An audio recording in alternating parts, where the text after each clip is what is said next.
Welcome to LA Online Education, the key of success. আজ আমরা class 10 এর physical সায়েন্সে রাসায়নিক বন্ধন নিয়ে আলোচনা করব। তা রাসায়নিক বন্ধন নিয়ে আলোচনা করতে গেলে জানতে হবে যে রাসায়নিক বন্ধন জিনিসটা কি, এগুলো কয় প্রকার ও কি কি। তা প্রথমে বলি, রাসায়নিক বন্ধন হচ্ছে যোজ্যতা কক্ষে কোনো পরমাণু অন্য কোনো পরমাণু থেকে ইলেকট্রন গ্রহণ অথবা অন্য কোনো পরমাণুকে ইলেকট্রন প্রদানের মাধ্যমে তার অষ্টক পূর্ণ করে। এই অষ্টক পূর্ণ করে নিকটতম নিষ্ক্রিয় গ্যাসের মৌলের ইলেকট্রন বিন্যাস লাভ করে, এবং অথবা আরো আরেক ভাবে হয় যে কোনো দুটো পরমাণু তাদের ইলেকট্রন প্রদান করে বা জোড় গঠনের মাধ্যমে ইলেকট্রনের জোড় গঠনের মাধ্যমে তারা পরস্পরের সঙ্গে যুক্ত হয়। এইটাই হচ্ছে রাসায়নিক বন্ধন। এবার রাসায়নিক বন্ধন দু রকমের হয়। একটা হচ্ছে মানে তোমাদের ক্লাস 10 যেটা আছে তাতে দু রকমের রাসায়নিক বন্ধনের কথা উল্লেখ আছে। একটা হচ্ছে তড়িৎযোজী বন্ধন আর একটা হচ্ছে সমযোজী বন্ধন। তাহলে রাসায়নিক বন্ধন ক রকমের হলো না, একটা এক নম্বর হচ্ছে তড়িৎযোজী বন্ধন,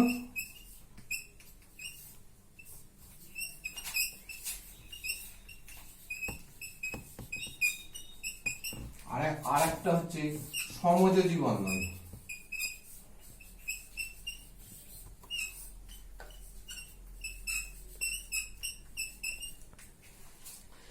এখন প্রথম হচ্ছে তড়িৎযোজী বন্ধনের কথা এবার বলি। তড়িৎযোজী বন্ধন কাকে বলে?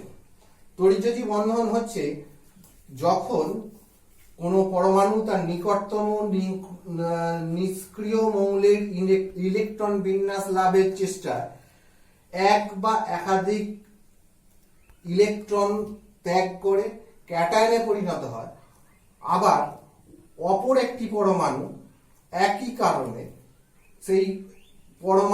সেই ইলেকট্রন গ্রহণ করে তার বহিঃস্তম্ভ কক্ষে রাখে এবং অ্যানায়নে পরিণত হয়, এবং পরস্পর দুটো বিপরীত আধানে পরিণত হওয়ায় পরমাণুগুলি একে অপরের কাছে আকৃষ্ট হয়।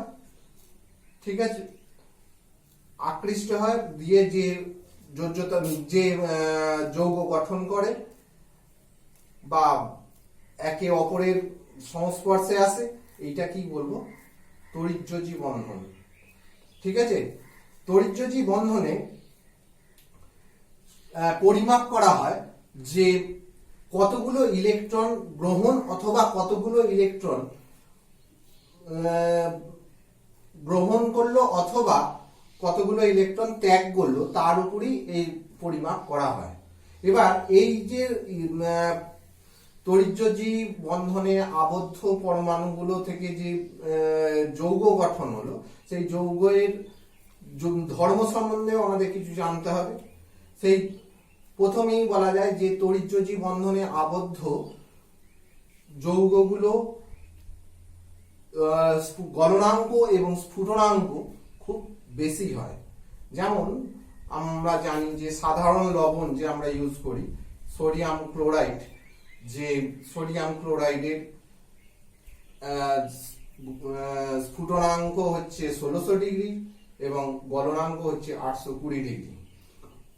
তাই এইরকম উদাহরণ দিয়েও তোমাদের জানাতে হবে। এছাড়া দাব্যতা হচ্ছে এরা তড়িৎযোজী বন্ধনে আবদ্ধ যৌগগুলো সাধারণত ধ্রুবীয় দাবকে দ্রবীভূত হয়। ধ্রুবীয় দাবক বলতে জল, কিন্তু অধ্রুবীয় দাবক অর্থাৎ বেনজিন, কার্বন টেট্রাক্লোরাইড ইত্যাদি তরলে দ্রবীভূত হতে পারে না। এরা সাধারণত কঠিন হয়। এইরকম ধর্মগুলো তোমাদের জানতে হবে। এছাড়া যে তোমাদের উদাহরণ গুলো করতে হবে, যে তড়িৎযোজী বন্ধনের আবদ্ধ যৌগগুলোর উদাহরণ। এই উদাহরণগুলো এবার আমি এই তড়িৎযোজী বন্ধনের উদাহরণগুলো সম্পর্কে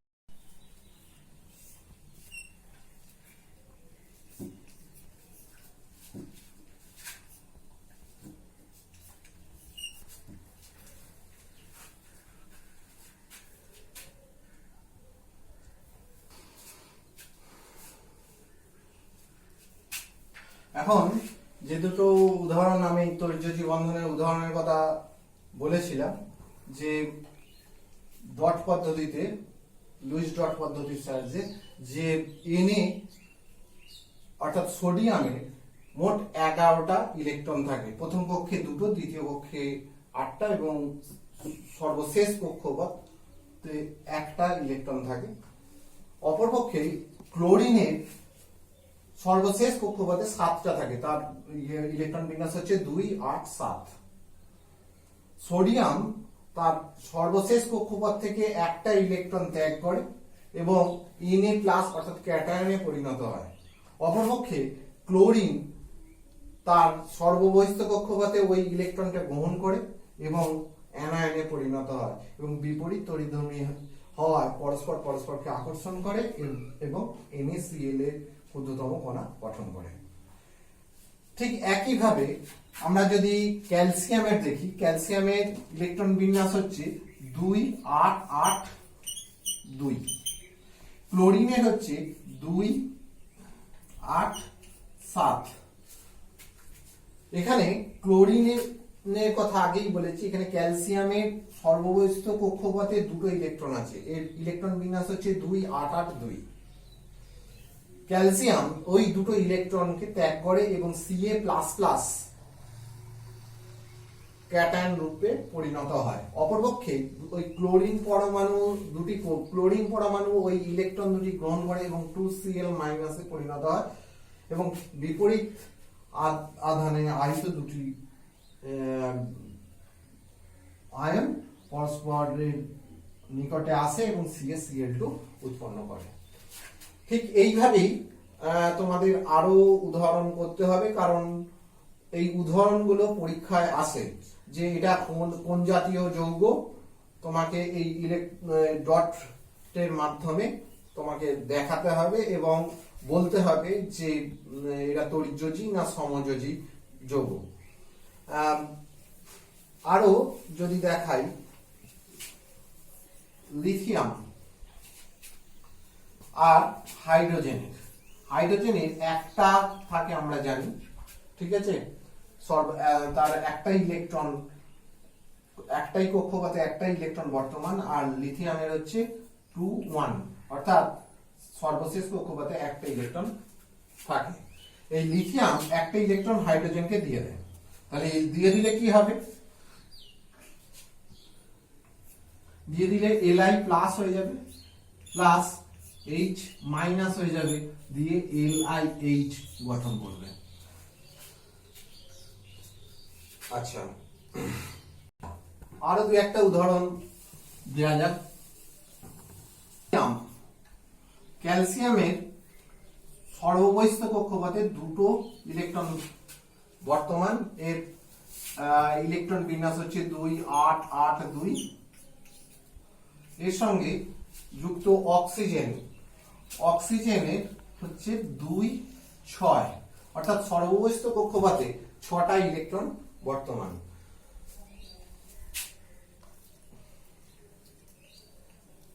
এখন ক্যালসিয়াম এই দুটো ইলেকট্রনকে, ক্যালসিয়াম পরমাণু দুটো ইলেকট্রনকে ত্যাগ করে, কাকে দেয় না অক্সিজেনকে দিচ্ছে। এখানে দুটো ইলেকট্রন ত্যাগ করে ক্যালসিয়াম Ca++ উৎপন্ন করে এবং অক্সিজেন O- উৎপন্ন করে, দিয়ে বিপরীত আধানে দুটো কণা CaO গঠন করে। এবার ম্যাগনেসিয়াম ক্লোরাইড, যদি ম্যাগনেসিয়াম ক্লোরাইডকে দেখানো হয় যে Mg তার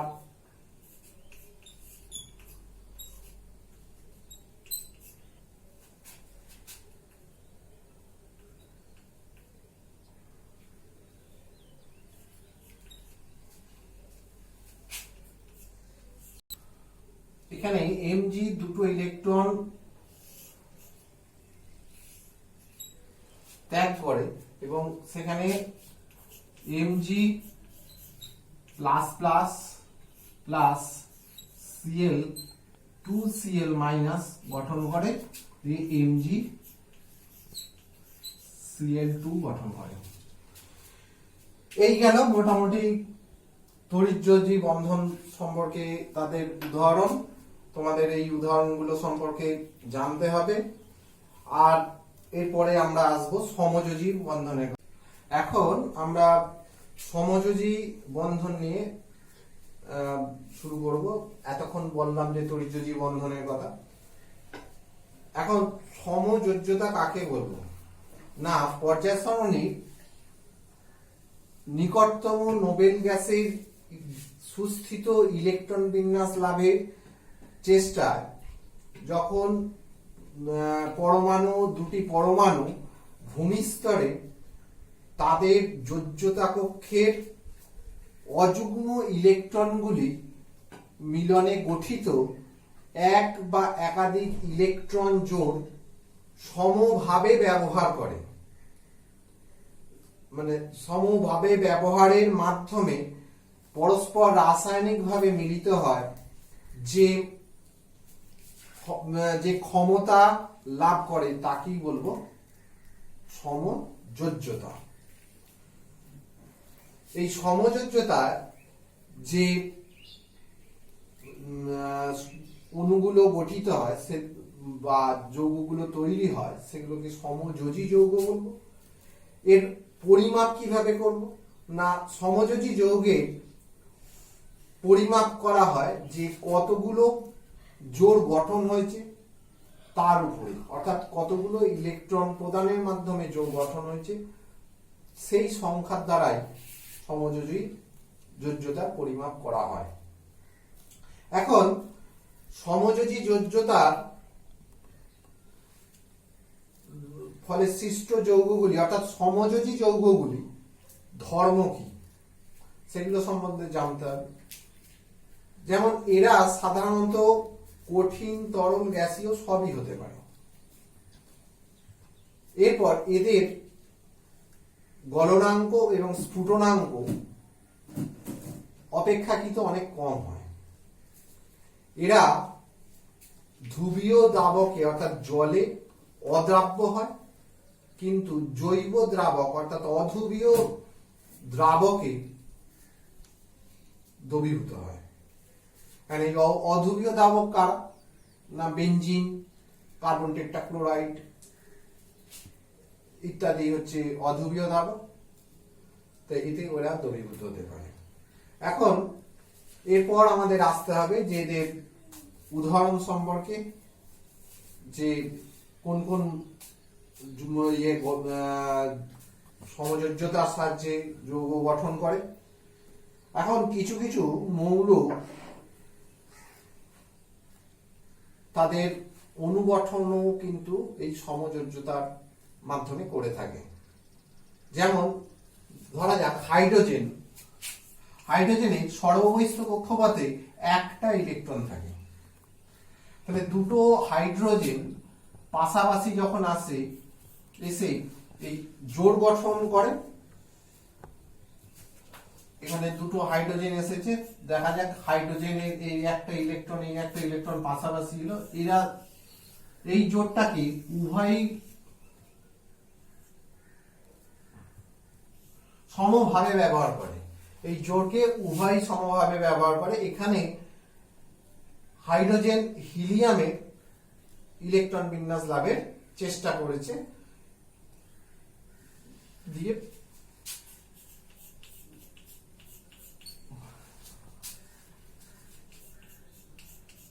H2 গঠন করেছে। তাহলে এক বন্ধনে আবদ্ধ হয় হাইড্রোজেন। ঠিক এই রকমই আমি যদি দ্বিবন্ধনের কথা দেখাই, এরকম অনেক সময় শর্ট কোশ্চেনে দেয় যে এক বন্ধনে বা দ্বিবন্ধনে বা ত্রিবন্ধনে আবদ্ধ একটি মৌলের উদাহরণ দাও যারা সমযোজ্যতায় যুক্ত আছে। এই অক্সিজেন যেমন দ্বিবন্ধন গঠন করে,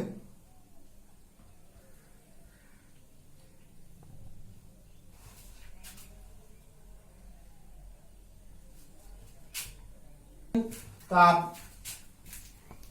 অক্সিজেন সাধারণত অক্সিজেন 2 এবং 6 তার পরমাণু সর্ববহিস্থ কক্ষপথে তার 6টা ইলেকট্রন থাকে।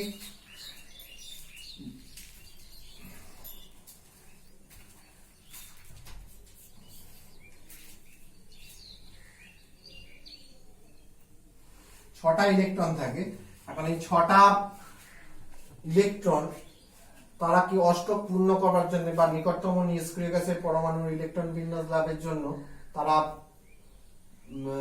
নিয়নের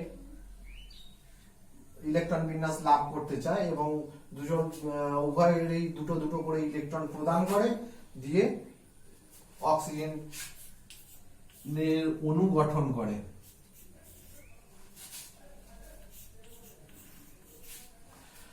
এরপর আসি ত্রিবন্ধনে আবদ্ধ একটা অণুর কথা, মৌলিক অণুর কথা।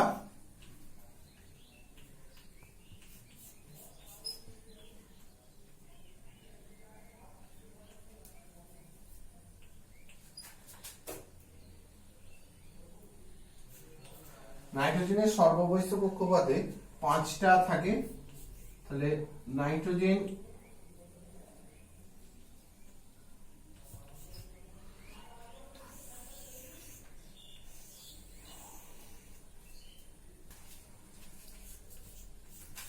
N2 গঠন করে। এটা কতগুলো মৌলিক অণুর কথা বললাম। এরপর কিছু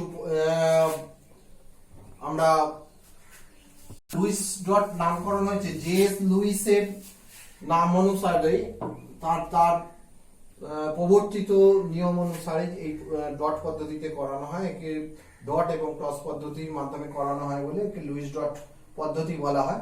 এই লুইস ডট পদ্ধতি কিন্তু তোমাদের পরীক্ষায় আসে, যে লুইস ডট পদ্ধতির সাহায্যে দেখাও গঠন, এই অণুর গঠন বা এই পরমাণুর গঠন দেখাতে হয়।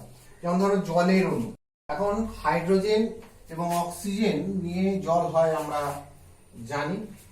হাইড্রোজেনের সর্ববহিস্থ কক্ষপথে 1টা ইলেকট্রন থাকে এবং অক্সিজেনের সর্ববহিস্থ কক্ষপথে 6টি ইলেকট্রন বর্তমান।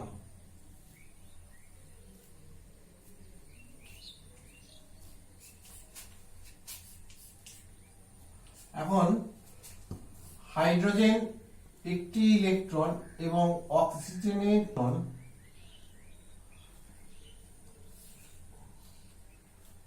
মাধ্যমে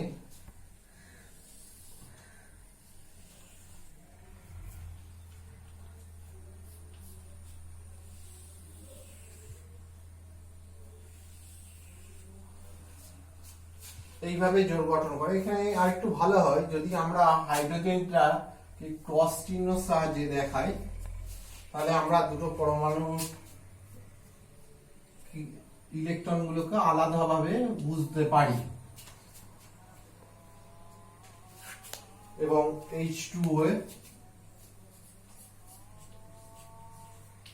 H2O গঠন করে। এখন আমরা আরেকটা যদি দেখাই যে কার্বনের সঙ্গে হাইড্রোজেনের অর্থাৎ মিথেনের কথা বলছি, মিথেনের ক্ষেত্রে কার্বনের সর্ববহিস্থ কক্ষপথে 4টি ইলেকট্রন বর্তমান, এর সঙ্গে হাইড্রোজেন যে যুক্ত হয় এই 4টি ইলেকট্রন কার্বন নিকটতম নিষ্ক্রিয় গ্যাসের ইলেকট্রন বিন্যাস লাভের জন্য তার সে 8টি ইলেকট্রন করতে চাইবে, অর্থাৎ প্রত্যেকটি সঙ্গে একটি করে হাইড্রোজেন যুক্ত হবে।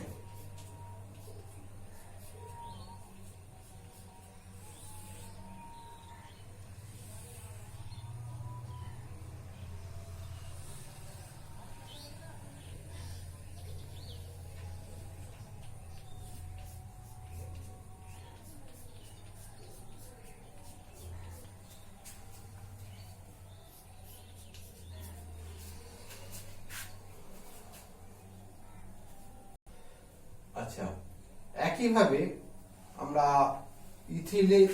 ইথিলিনের কথাও দেখাতে পারি যে ইথিলিন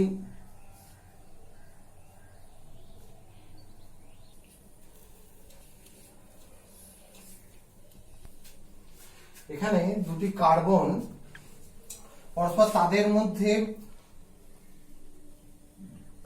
দুটি করে ইলেকট্রন দিয়ে একটি জোড় গঠন করে, অপরপক্ষে প্রত্যেকটি কার্বন পরমাণু দুটি হাইড্রোজেনের সঙ্গে আলাদা আলাদা ভাবে জোড় গঠন করে, দিয়ে ইথিলিন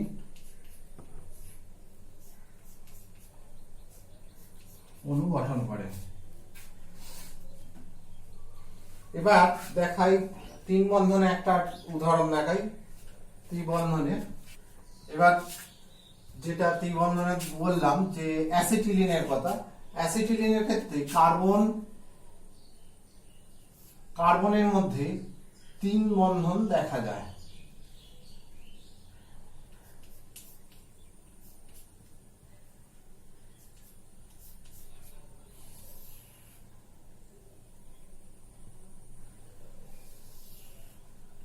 কার্বনের মধ্যে তিন বন্ধন দেখা যায়। এইভাবে তোমাদের আরো অনেক অ্যামোনিয়া, তারপর নাইট্রোজেনে দেখেছি অ্যামোনিয়া, কার্বন ডাই অক্সাইড, এইভাবে একটা একটা করে তোমাদের প্র্যাকটিস করতে হবে। যে ঠিক আছে, অ্যামোনিয়াটাও তোমাদের দেখাই যে অ্যামোনিয়ার ক্ষেত্রে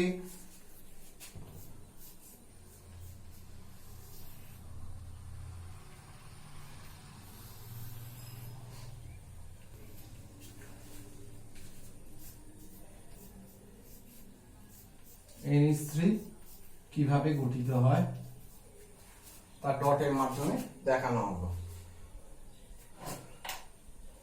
এখন এই চ্যাপ্টারে যে সম্ভাব্য প্রশ্নগুলো আমরা দেখতে পাই সেগুলো হচ্ছে যে প্রথমেই তো তোমাদের বন্ধন কাকে বলে, রাসায়নিক বন্ধন কাকে বলে, তড়িৎযোজী বন্ধন কাকে বলে বা সমযোজী বন্ধন কাকে বলে, এগুলো জানতে হবে। এছাড়াও তড়িৎযোজী বন্ধন এবং সমযোজী বন্ধনে পার্থক্য তোমাদের করতে হবে। পার্থক্য তো বলে দিয়েছি আগে, যে যে ধর্মগুলো বললাম, যে কাঠিন্যর কথা বলেছি, যে তড়িৎযোজী বন্ধনগুলো কঠিন হয়, সমযোজী বন্ধনগুলো কঠিন, তরল, গ্যাসীয় সব রকমেরই হয়। তড়িৎযোজী বন্ধনে স্ফুটনাঙ্ক এবং গলনাঙ্ক এবং স্ফুটনাঙ্ক খুব বেশি হয়, আর সমযোজী বন্ধনের ক্ষেত্রে গলনাঙ্ক এবং স্ফুটনাঙ্ক কম হয়।